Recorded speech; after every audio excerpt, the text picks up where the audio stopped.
They said the land was dead, that nothing living would ever choose it again.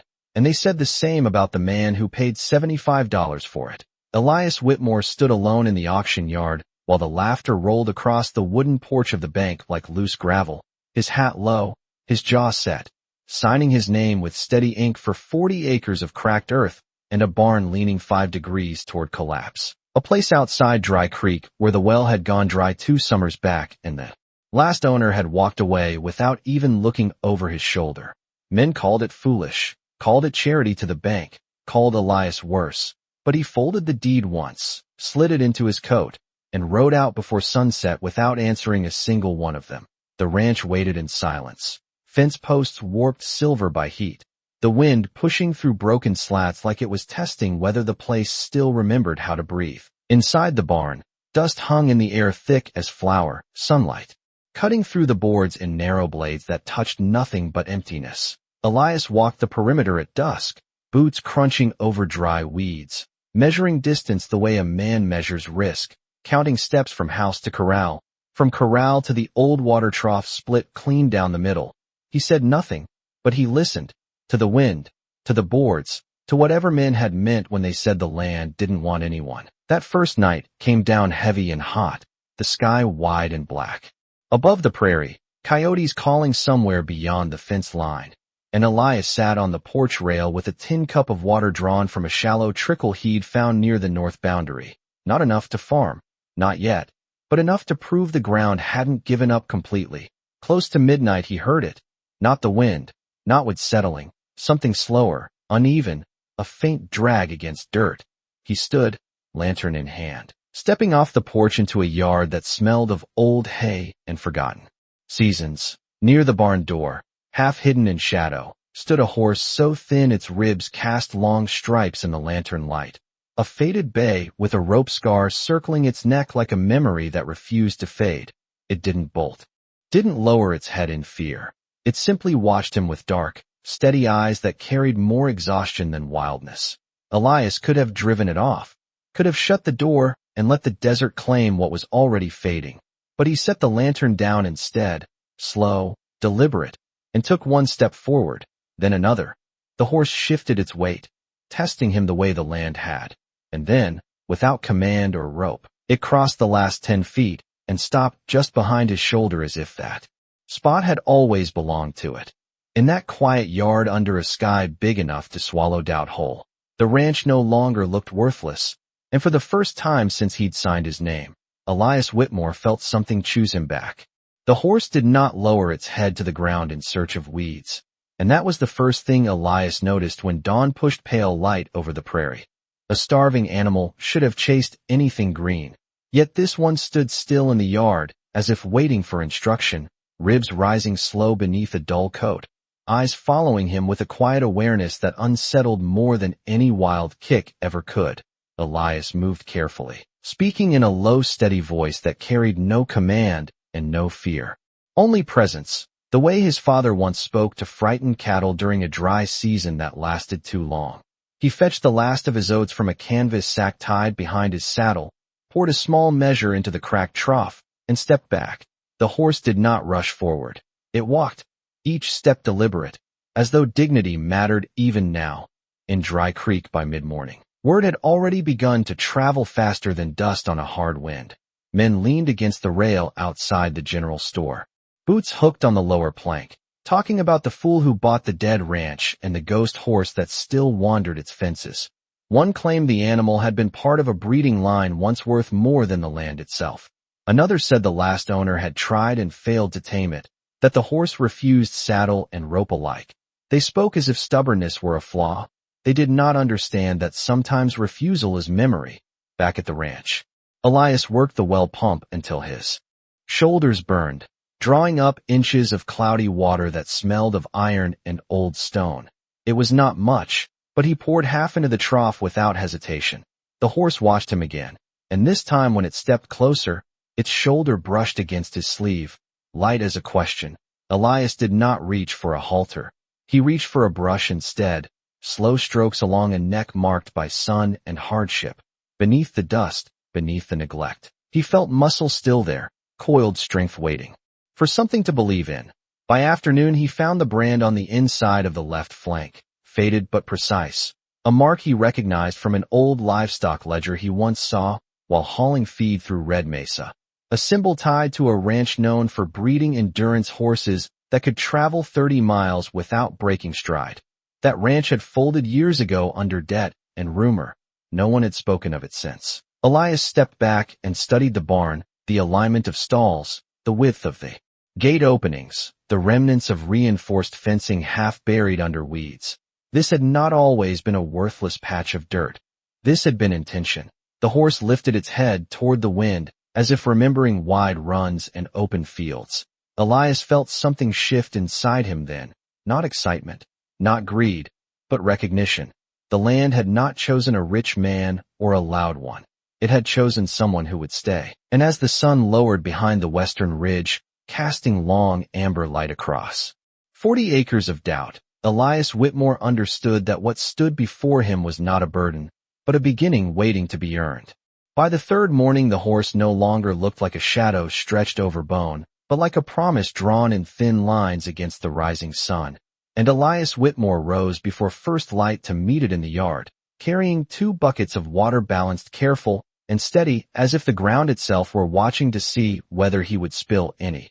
The air carried a faint chill that did not last past 8 o'clock, and the prairie lay quiet except for wind brushing dry grass in long silver waves. He set the buckets down near the trough and waited, not calling, not coaxing, only standing with the kind of patience that does not demand reward. The horse stepped forward on its own, closer now than the day before, its dark eyes clearer, less clouded by exhaustion, and when it lowered its head to drink, it did so without fear. Elias noticed the way it positioned itself between him and the open gate, not blocking him, but guarding the space as if it had decided this land needed defending from absence more than from men. Later that afternoon a rider appeared on the ridge, a thin figure against the sky, hat pulled low, watching too long to be lost. Elias recognized him as Martin Hale, who owned 200 acres east of Dry Creek and believed land belonged only to those who already had plenty of it. Martin rode down slow, boots polished, reins loose, eyes measuring fence lines and the horse standing behind Elias. That animal still breathing, Martin said, voice light but edged with disbelief. Elias nodded once. It is. Martin glanced around at the sagging barn, the worn posts, the dry stretch of pasture, and shook his head. You cannot rebuild this place with one half-starved horse and a shallow well. Elias rested his hand along the horse's neck, feeling warmth where others had only seen weakness. I am not rebuilding it with the horse, he said. I am rebuilding it because the horse stayed. Martin let out a short breath that might have been a laugh, might have been something else, then turned his mount without another word and rode back toward town, dust trailing behind him like doubt. Refusing to settle, when silence returned, Elias walked the boundary again, this time with the horse following at his shoulder, not tied, not driven, simply choosing. Near the northern fence he found old foundation stones half buried in earth, arranged too straight to be natural, remnants of something larger than a simple barn, perhaps the beginnings of a training ring or holding pen built for animals meant to travel far and endure much. He brushed dirt away with his boot and felt the shape of intention under his feet. The horse nudged his elbow once, firm but not demanding, and Elias looked out across the 40 acres with new eyes, measuring distance and possibility rather than loss. The land was still dry, the well still shallow, and the barn still leaning, but something had shifted in the quiet between man and animal. The prairie did not feel empty anymore. It felt expectant, like a held breath waiting to see whether he would keep choosing it the way the horse had chosen him. The wind changed on the 4th evening, carrying the smell of distant rain that never quite reached Dry Creek, and Elias Whitmore stood near the northern fence where the old foundation stones lay half uncovered, turning one loose rock in his hands as if weighing more than its size. The horse stayed close, no rope, no halter, just a quiet presence that had begun to feel less like chance and more like agreement. Elias spent the morning clearing the collapsed side of the barn, pulling warped boards free and stacking what could still be used, sweat darkening his shirt beneath a sun that showed no mercy. Each nail he salvaged went into a small tin by the doorway, counted without hurry, because rebuilding does not begin with grand plans, it begins with what remains. Near noon he found a rusted metal box buried under loose hay in the far stall, its hinges stiff but not sealed by time. He carried it outside into the light and opened it slowly, not expecting much, yet inside lay a folded ledger wrapped in oilcloth, the paper brittle but readable, filled with neat columns of breeding lines, weights, distances traveled, endurance marks measured in miles and hours. The brand he had seen on the horse's flank appeared there more than once, tied to records of animals that could outlast storms and cross 50 miles of prairie without faltering. This ranch had not been a failure. It had been something precise and deliberate. Elias closed the ledger and looked across the yard, imagining fences repaired, water troughs full, hooves pressing firm tracks into soil that had forgotten how to be useful. The horse shifted beside him, brushing its shoulder against his arm, not impatient, only present. Later that afternoon another rider approached, not Martin Hale this time, but old Samuel Reed, who once worked cattle drives before his knees gave out. Samuel dismounted slow and studied the yard without mockery. "You found the ledger," he said, eyes sharp despite his years. Elias nodded once. Samuel stepped closer to the horse and examined the faded brand with a careful hand that did not touch. That line was known for endurance. He said quietly, "They did not breed for show, they bred for distance." He paused, then added, "Men stopped believing in distance when money ran short." Elias said nothing. He did not need to. As the sun lowered, Samuel mounted again, but before leaving he spoke one more time. "If you are going to rebuild, do not start with fences, start with water. Without water, even the strongest bloodline fades." When the rider disappeared beyond the ridge, Elias walked to the shallow well and studied the ground around it, noticing a slight dip in the earth that hinted at an older channel long covered by neglect. He knelt and pressed his palm into the dust, feeling for coolness beneath the surface. The horse lowered its head beside him, ears forward as if listening to something deeper than wind. In that quiet moment Elias understood that the land was not empty. It was waiting to see whether he would search below what others had abandoned. He rose slowly, resolve settling into him like the weight of the ledger in his hands. And for the first time since arriving, he did not see 40 acres of doubt, but 40 acres of unfinished work that might yet remember how to endure. Before sunrise, Elias Whitmore was already at the shallow well with a shovel resting against his shoulder and the ledger wrapped in oilcloth tucked beneath the porch step. Because some things were meant to be protected before they were proven, the ground around the well felt different beneath his boots, less brittle, as though memory lingered under the crust of dust. He marked the faint dip Samuel Reed had noticed and began to dig, not with urgency, but with steady rhythm, each scoop deliberate, each breath measured. The horse stood a few yards away at first, watching in silence, tail shifting against the early morning flies, then slowly drew closer until its shadow crossed the edge of the growing trench. The sun climbed higher, heat pressing down across the 40 acres, and sweat traced lines through the dust on Elias's face. Yet he did not stop when the soil grew heavier and darker. By noon his shovel struck something firm, but not stone. A layer of old plank laid horizontal beneath. The surface, weathered yet intact. He knelt and cleared more dirt with his hands, uncovering the edge of what had once been a narrow channel guiding runoff toward the well. Someone before him had understood this land, had shaped it to hold what little water the sky offered. It had not failed from weakness but from neglect. Elias leaned back on his heels, studying the direction of the buried boards, tracing with his eyes where rainwater would have flowed during a storm. The horse lowered its head and nudged the soil beside him, not digging, simply standing so close that its breath warmed his shoulder. That closeness was no accident. It felt like agreement. In town that afternoon, Martin Hale spoke again of the foolish purchase, telling anyone who would listen that pride alone could not draw water from dry ground.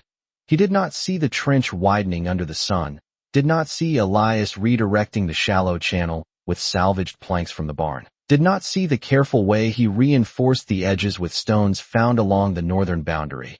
By late afternoon clouds gathered low and gray along the western horizon, not a storm yet, only a promise. Elias stood at the edge of the trench, hands blistered, shirt damp, and looked across the yard where the horse waited near the trough. He walked over and filled a bucket with the last inches drawn from the well, offering it without hesitation. The animal drank slowly, strength returning in subtle lines along its neck. When the first drops of rain finally touched the dust just after sunset, they were few and scattered, barely enough to darken the soil. Yet Elias watched carefully as the water slid along the shallow grade he had reopened, trickling toward the well instead of vanishing into hard earth. It was not a flood, not a miracle, only a thin stream finding direction. The horse lifted its head at the sound, ears forward, as if listening to something ancient beneath the surface. Elias felt it too, a quiet shift, a sense that the land had not rejected him at all. It had simply been waiting for someone willing to look beneath what others called worthless and remember how to guide what little blessing came its way. The rain did not last long, but it was enough to leave a thin sheen across the yard, and Elias Whitmore rose before dawn to see whether the channel he reopened had held its shape. The air felt cooler, carrying the faint scent of wet earth that had not touched this land in weeks, and he walked the length of the trench with slow, deliberate steps, boots sinking slightly where the soil had softened. The boards he set in place had guided the water true, and though the well was far from full, its surface now reflected a sliver of morning light instead of dull shadow. It was not abundance, but it was proof. The horse stood near the fence line, coat darkened in places where rain had traced uneven lines along its back, and when Elias approached, it met him halfway, stronger in its stride than the day before. He brought a length of rope from the barn, not to bind, only to test trust, and held it loosely in his palm. The horse watched the rope without fear, ears forward, then lowered its head just enough for him to slip the loop gently around its neck. There was no struggle, no tension in the line, only a shared stillness that felt earned rather than taken. Elias led it toward the open stretch beyond the northern stones, walking slow across 20 yards of uneven ground, then another 20, feeling the animal match his pace step for step. When he stopped, the horse stopped. When he turned, it turned. He did not mount, did not ask for speed, only direction. By mid-morning dust rose again under a widening sun, and from the ridge Martin Hale reappeared, drawn perhaps by curiosity or disbelief that the man he mocked had not yet abandoned the place. Martin dismounted at the fence and studied the well, the trench, the horse now standing calm beside Elias. "You think one shower changes the ground," he said, voice measured. Elias shook his head once. "No," he answered, "but it changes what the ground remembers." Martin looked toward the horizon where clouds had already thinned to pale streaks and seemed ready to speak again, yet the sight of the horse stepping closer to Elias, resting its forehead lightly against his shoulder as if claiming him in plain view, silenced whatever doubt he had prepared. The gesture was small, almost ordinary, but in it lay something no ledger could record and no price could measure.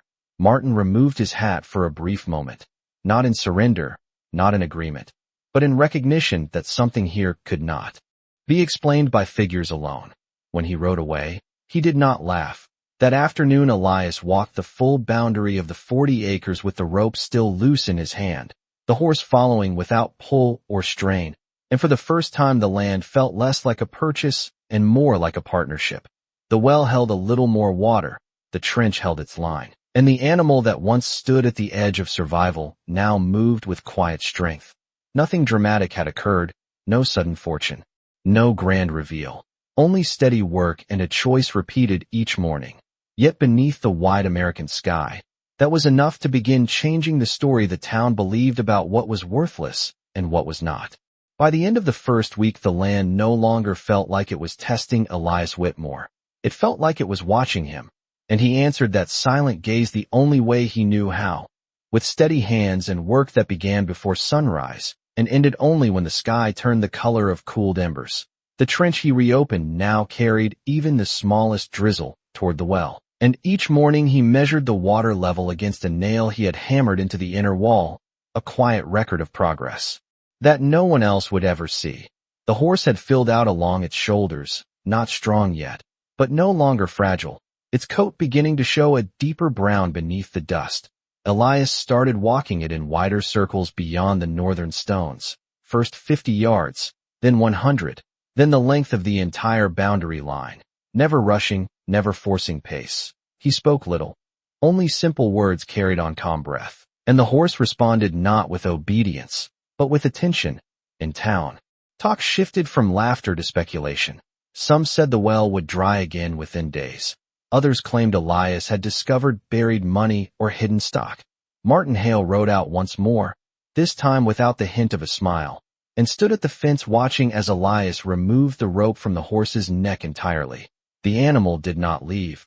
It stayed at his side as he walked toward the barn, as if the absence of restraint meant nothing compared to the presence of trust. You plan to ride it? Martin asked at last. Elias looked across the open stretch of prairie, sunlight bending low across 40 acres that no longer seemed empty. Not yet, he said. First it needs to remember it can choose direction. Martin studied the horse's stance, the steady way it held its head, and something unreadable passed through his expression before he mounted and left without another word. That evening a stronger wind rolled in from the west, pushing gray clouds that promised more than a passing sprinkle. Elias secured loose boards along the barn and reinforced the trench edges with additional stone, working with quiet urgency as the first heavy drops struck the dust. The horse did not bolt toward shelter. It stood near the well, ears forward, as if aware that this rain mattered. When the storm finally broke in full, water streamed across the yard, following the shallow channel Elias had shaped, pooling near the well and slipping downward where old design met new effort. Lightning flickered far off beyond the ridge, not close enough to threaten, only enough to light the sky in brief white strokes that revealed the land in sharp relief. Elias stood beneath the barn overhang, rain soaking through his shirt, watching the water gather, watching the well rise inch by inch. Beside him the horse stepped closer until its shoulder pressed against his arm once more, steady and unafraid.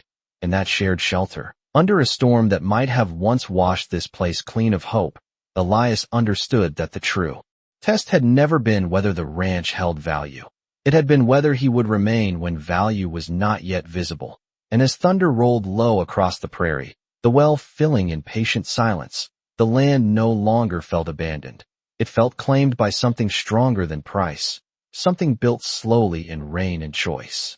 The storm passed in the night, leaving the prairie rinsed and strangely quiet, and Elias Whitmore stepped out at first light to a yard transformed not by abundance, but by evidence. The well stood a few inches higher against the nail mark he had set, the water catching the morning sun in a clear, steady line that had not been there before. The trench held firm, stones settled into place, boards darkened but unmoved. Across the 40 acres thin ribbons of moisture traced the low ground, promising that even brief mercy from the sky could be gathered when guided with care. The horse waited near the open stretch beyond the barn, coat slick from the rain, muscles more defined now beneath skin that no longer clung so tightly to bone. Elias approached without rope, without bucket, only with intention. He walked past the horse toward the northern boundary and did not look back. After 10 steps he heard it, the steady rhythm of hooves following, not rushed, not hesitant. He increased his pace to a brisk walk across 100 yards of open ground, boots pressing into soil still soft from the storm. The horse matched him. At the far edge where the old stones marked what might once have been a training ring, Elias stopped and turned. For a long moment they stood facing each other, wind lifting strands of the horse's mane, sunlight breaking through thinning clouds. This time Elias reached up and placed his hand along the strong line of its neck, feeling warmth and contained strength. He moved to the left, then to the right, testing direction without touch. The horse adjusted, attentive to the smallest shift in his shoulders. No saddle yet, no bridle, only alignment. From the ridge 2 riders paused to watch, silhouettes against the brightening sky. And though their faces were too far to read, their stillness carried the weight of witnesses rather than skeptics. Elias stepped into the center of the marked ground and began to jog in a slow, wide circle, boots striking damp earth in steady rhythm. The horse hesitated for a breath, then followed, first at a walk, then easing into a smooth, controlled trot that stirred no panic, only power. The circle widened to 50 feet, then to the full span of the old foundation, hooves carving fresh arcs into soil that had not felt purposeful movement in years. When Elias slowed, the horse slowed. When he stopped, it came to rest beside him without drifting away. The riders on the ridge turned their mounts and rode back toward town, not in haste, but with a new story forming between them. Elias stood in the quiet ring, chest rising with exertion, and looked across land that no longer appeared abandoned. The well held water, the channel held shape, and the animal once written off as wasted now moved with grace that hinted at distance yet to be traveled. He did not claim victory, did not raise his voice to the empty horizon. He simply rested his forehead briefly against the horse's neck, breathing in the clean scent of rain and earth, understanding that value does not announce itself with noise. It reveals itself slowly, to the one who stays long enough to see it rise. By the second week, the prairie no longer whispered about whether Elias Whitmore would stay. It seemed to measure how far he was willing to go. And that morning he brought the old saddle down from the barn loft where dust had claimed it for years. He did not move quickly, did not rush the moment, only laid the worn leather across the fence rail and brushed it clean with slow, deliberate strokes while the horse watched from a few yards away. Sunlight spilled wide across the 40 acres, catching the shallow water in the well and turning it into a quiet mirror. Elias approached without rope, carrying the saddle at his side, and paused within arm's reach. The horse stood steady, muscles gathered but not tense, eyes alert. He placed his palm against its neck first, letting it feel the weight of his intention before the weight of leather. When he lifted the saddle and rested it gently along the strong back, the animal shifted once, then settled, as if accepting not control but partnership. There was no cinch pulled tight at first, only the shape of something meant to fit. From the ridge, 3 riders now watched, word having spread that the man on the once abandoned land was preparing to test more than patience. Among them was Martin Hale, posture straight in his saddle, gaze fixed on the scene below. Elias tightened the girth slowly, speaking low, steady words that carried no command, only assurance. The horse breathed out and stood firm. He placed one boot in the stirrup but did not mount immediately, instead leaning his weight gently to test balance. The animal adjusted, hooves pressing into earth still soft from the recent rain. Then, in one smooth motion, Elias swung into the saddle and settled lightly, not driving heels, not pulling reins, simply sitting as if he had always belonged there. For a heartbeat the world held still, wind moving across the prairie in long quiet waves. Then he guided the horse forward with the slightest shift of posture. They walked first, slow and measured across 50 yards of open ground, then turned toward the wide circle marked by old foundation stones. When Elias asked for more, barely more than a thought carried through his legs and seat, the horse answered with a steady canter that stirred dust in a rising arc behind them. No struggle, no resistance, only controlled strength unfolding across the land. The riders on the ridge leaned forward unconsciously, watching the pair move as if distance itself were bending to their rhythm. They crossed 100 yards, then 2, circling back toward the well where sunlight flashed off water that had once seemed impossible.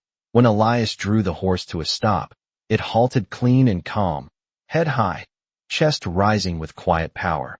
He dismounted and removed the saddle without haste, resting his forehead briefly against the animal's neck in gratitude rather than triumph.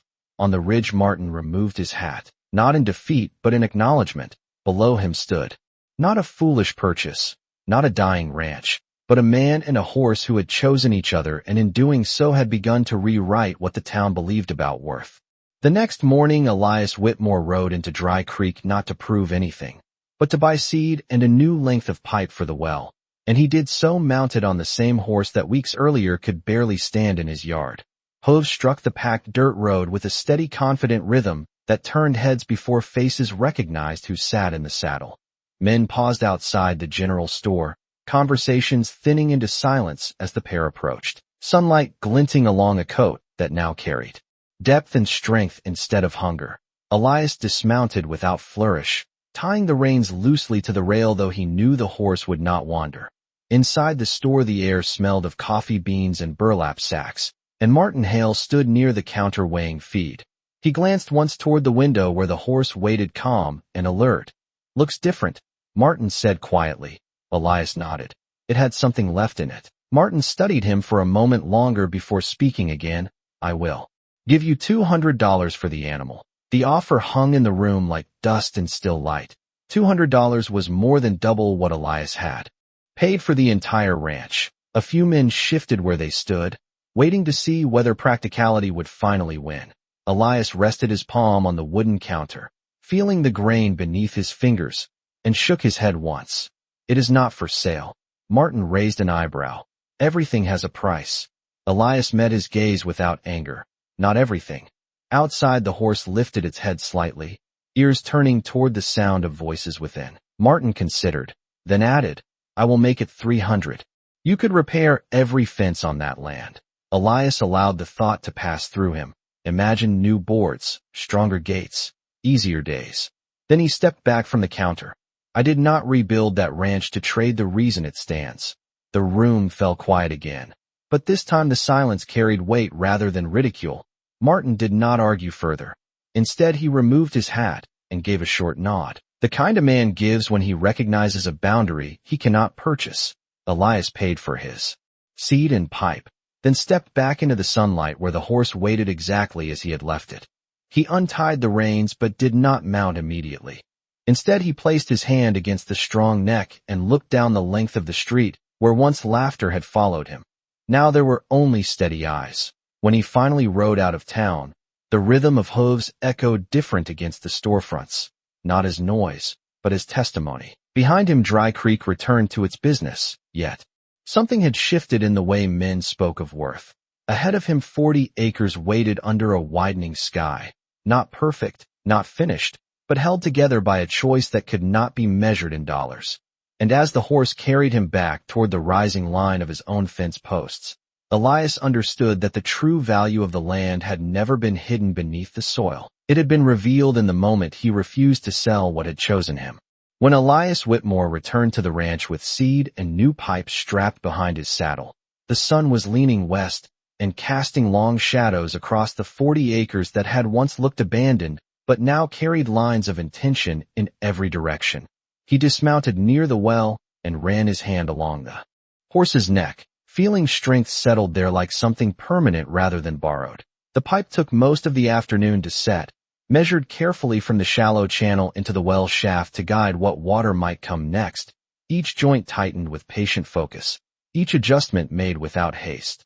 The horse remained nearby, grazing on the thin green shoots that had begun to push through softened soil after the last storm, a quiet sign that the land was answering effort with small returns. As Elias worked, a wagon appeared at the edge of his property, wheels creaking slow over uneven ground. Samuel Reed sat at the reins, hat tipped low, eyes surveying the changes with measured approval. He climbed down stiffly and walked the perimeter of the trench, tapping one of the stones with his boot. You turned memory back on, he said. Elias shrugged lightly. It was always there. Samuel studied the well, the reinforced boards, the faint line of new growth spreading across patches. Once bare. In town they are saying that horse could run 30 miles easy now, he added. Elias glanced toward the animal, which lifted its head as if aware of being discussed. Maybe it could, he replied, but it does not need to prove anything. Samuel nodded, then reached into the wagon and handed Elias a small canvas sack. Alfalfa seed, he said. Figured you might need a start. Elias hesitated only a moment before accepting it, understanding that help offered freely carries no debt. They stood together in silence as wind moved across the prairie, bending the first fragile blades toward the west. In that stillness, Elias realized the shift had reached beyond his fence line. What began as doubt had turned to curiosity, and curiosity had begun to soften into respect. When Samuel drove away, leaving wagon tracks that cut clean across the yard, Elias walked to the center of the old training ring and looked outward. He imagined rows of greens stretching across the acreage, the well rising steady with each rein, the horse moving strong along the boundary without rope or command. He did not imagine wealth, only steadiness. As evening settled, he scattered the alfalfa seed by hand across a section of prepared soil, each toss deliberate, trusting that what he could not force might still grow if given room. The horse approached and stood beside him as the Last light faded, both of them facing land that no longer felt uncertain. It felt patient, and in that patience lay something deeper than profit, something built from refusal to sell, refusal to quit, refusal to see worth only where others had already named it. The prairie held its quiet around them, and for the first time since he signed the deed, Elias understood that the true inheritance of this place was not hidden underground or written in any ledger. It was carried in the simple act of staying when leaving would have been easier. Weeks passed, and the first thin shoots of alfalfa began to stitch faint lines of green across the 40 acres, subtle at first, easy to miss unless a man had watched the soil every day the way Elias Whitmore had. He rode the boundary each morning at a measured pace, the horse moving beneath him with steady strength that no longer hinted at hunger. The well had risen another inch after a brief shower 2 nights before, and the new pipe carried water clean into the trough without waste. From a distance the ranch no longer looked abandoned but purposeful, fences standing straighter, barn doors rehung, earth marked by hoofprints that followed no panic, only direction. One afternoon a small group from Dry Creek approached without laughter, hats tipped low against the sun, among them Martin Hale and 2 younger ranch hands who had once spoken freely about foolish purchases. They dismounted near the old training ring and stood in silence while Elias guided the horse through a wide, controlled circle, then into a smooth run across nearly 200 yards of open ground before easing back with nothing more than a shift in posture. The animal responded clean, balanced, stopping square without strain. The men exchanged glances that carried more respect than words. Martin stepped forward at last and removed his hat. "You proved more than the price wrong," he said quietly. Elias rested his hand along the horse's neck and looked beyond them toward the growing green, the trench that held, the well that reflected sky. "It was not about proof," he answered. "It was about staying." One of the younger hands knelt to touch the new alfalfa, rubbing a blade between his fingers as if testing reality. "It is coming back," he murmured. Elias nodded. "It never left, it just needed someone to believe it was worth the work." The wind moved across the prairie in long, even waves, bending the fragile green without breaking it. No one spoke for a while. There was nothing dramatic in the moment, no announcement, no celebration. Only men standing on ground that had been dismissed and now quietly contradicted them. Martin looked once more at the horse, then at the well, then at the horizon. "If you ever breathe that line again," he said, "I would like first word." Elias did not answer.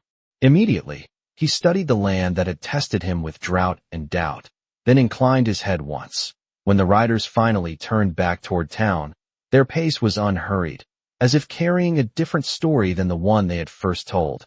Elias remained in the center of the ring as the sun lowered, horse beside him, alfalfa catching gold light across the acres. The ranch no longer asked whether it was worth $75. It stood as something measured not in currency but in endurance. And in the quiet after the riders disappeared, Elias understood that the greatest change had not been in the soil or the well, or even the strength beneath the saddle. It had been in the way men now looked at what they once called worthless, and the way he had never stopped looking back. Autumn arrived without announcement, laying a softer light across the 40 acres that had once seemed beyond saving. And Elias Whitmore stood at the fence line watching the alfalfa move in steady green waves beneath a clear American sky. The well held strong now, water rising and falling with the seasons, but never returning to the hollow echo it once carried. The trench he carved had settled into the land as if it had always been there. Guiding each rainfall with quiet purpose, the barn stood. Straighter, boards replaced one by one, not polished, not grand, but solid. And in the open stretch beyond the northern stones, the horse moved with full strength, muscles defined, coat deep and bright in the afternoon sun. There was no need for a rope anymore.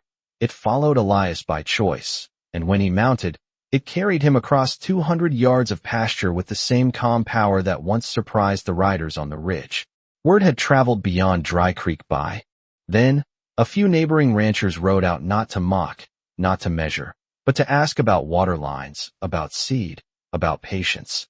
Elias answered plainly, never speaking of luck, never mentioning the price he paid. He spoke only of staying through dry weeks and listening to what the land was still willing to give.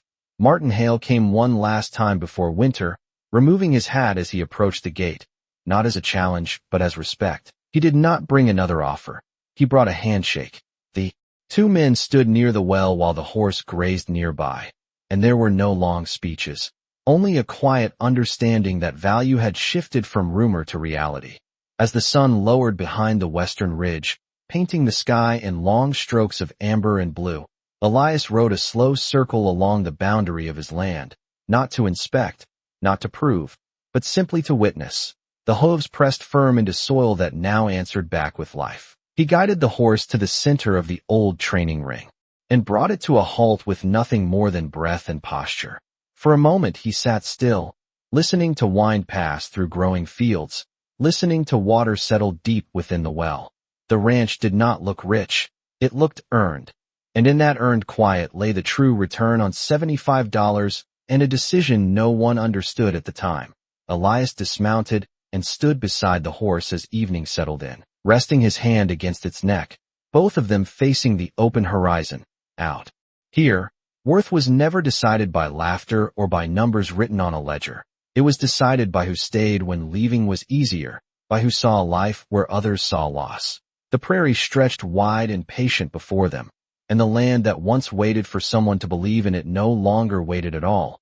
It stood alive, chosen and choosing back, beneath a sky that had watched the whole story unfold in silence.